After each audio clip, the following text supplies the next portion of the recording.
കുന്നംകുളത്തെ ഇടിയൻ പോലീസുകാർക്ക് സസ്പെൻഷൻ. സമരം തുടരുമെന്ന് കോൺഗ്രസ്.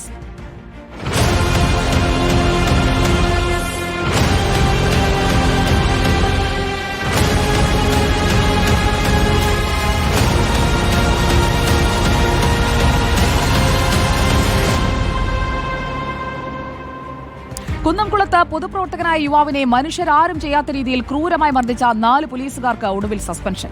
ശിക്ഷാ നടപടി പുനഃപരിശോധിക്കാനും ഉത്തരമേഖലാ ഐജിയുടെ ഉത്തരവിൽ പറയുന്നുണ്ട്. 2 വർഷം മുൻപ് നടന്ന മർദ്ദനത്തിന്റെ CCTV ദൃശ്യങ്ങൾ പുറത്തു വന്നപ്പോൾ മാത്രമാണ് സസ്പെൻഷൻ പോലൊരു നടപടി പോലീസിലെ തലപ്പത്തുള്ളവർക്ക് ഓർമ്മയിൽ വന്നത്. ആ ചോദ്യം തന്നെയാണ് അന്ന് ആ പോലീസ് സ്റ്റേഷനിൽ വെച്ച് അടിയേറ്റ ഇപ്പോഴും അതിന്റെ യാതനകൾ അനുഭവിക്കുന്ന സുജിത്ത് ചോദിക്കുന്നത്. ഈ 5 പേരെയും സർക്കാർ ജീവനക്കാരൻ സർവീസിൽ നിന്ന് പിരിച്ചുവിടണമെന്നാണ് നമ്മുടെ ആവശ്യം. ഇപ്പോഴും അതാണ് തന്നെ ആവശ്യം. അത് നമ്മൾ എത്ര തന്നെ അതിനെ വേണ്ടി മുന്നോട്ട് പോകും, അത് പിരിച്ചിടാൻ വേണ്ടിയിട്ട് നിയമപരമായിട്ട്. ഈ നുഫ്മാനും SIയും ഈ ഡ്രൈവർ സാറും കൂടിയിട്ടാണ് എന്നെ മർദ്ദിച്ചുകൊണ്ടാണ് എന്നെ ഷർട്ട് വലിച്ച് കീറി പിന്നിലേക്ക് കൈ കെട്ടിക്കൊണ്ടാണ് ജീപ്പിന്റെ ബാഗിലേക്ക് കയറ്റിയിടുന്നത്. പാർട്ടി വരെ ആലോചിച്ചിട്ട് നമ്മൾ അതിനുള്ള തീരുമാനങ്ങൾ പറയുന്നതാണ്. സുജിത്ത് പറഞ്ഞത് പ്രസക്തമല്ലേ എന്ന് നടപടി സസ്പെൻഷനിൽ ഒതുക്കിയാൽ ജനങ്ങളും ചോദിച്ചേക്കാം. ആരൊക്കെയാണ് ആ പോലീസുകാർ? അത് നമുക്കൊന്ന് നോക്കാം. ആദ്യത്തെ ആൾ ശശിധരൻ, സിവിൽ പോലീസ് ഓഫീസറാണ്. രണ്ടാമതിരിക്കുന്നത് സജീവൻ KJ, അതും സിവിൽ പോലീസ് ഓഫീസറാണ്. മൂന്നാമതിരിക്കുന്ന മുഖം Sandeep, civil police officer.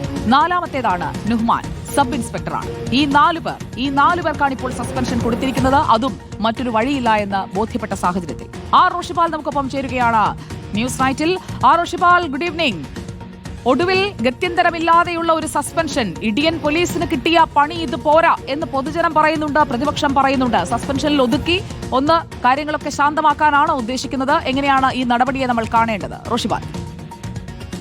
Sujaya, Kunnamkulam police സ്റ്റേഷനിൽ കോൺഗ്രസിന്റെ നേതാവിനെ മർദ്ദിച്ച സംഭവത്തിൽ കടുത്ത നടപടി വേണമെന്ന ആവശ്യം സേനയിൽ തന്നെയുണ്ട്. ഏതായാലും DIG ഹരിശങ്കർ നടത്തിയ പരിശോധനയെ തുടർന്ന് നൽകിയ റിപ്പോർട്ടിന്റെ അടിസ്ഥാനത്തിലാണ് ഇപ്പോൾ IG രാജ്പാൽ മീണ 4 പോലീസ് ഉദ്യോഗസ്ഥന്മാരെ സസ്പെൻഡ് ചെയ്തത്. കോടതിയിൽ ക്രിമിനൽ നടപടി പുരോഗമിക്കുന്ന സാഹചര്യത്തിൽ കൂടിയാണ് ഈ സസ്പെൻഷൻ. പക്ഷേ ഇതുകൊണ്ട് നടപടി അവസാനിപ്പിക്കില്ല. കാരണം പ്രതിപക്ഷം ശക്തിയുക്തം ആവശ്യപ്പെടുന്നത് സർവീസിൽ നിന്ന് പോലീസുകാരെ പിരിച്ചുവിടണമെന്നാണ്.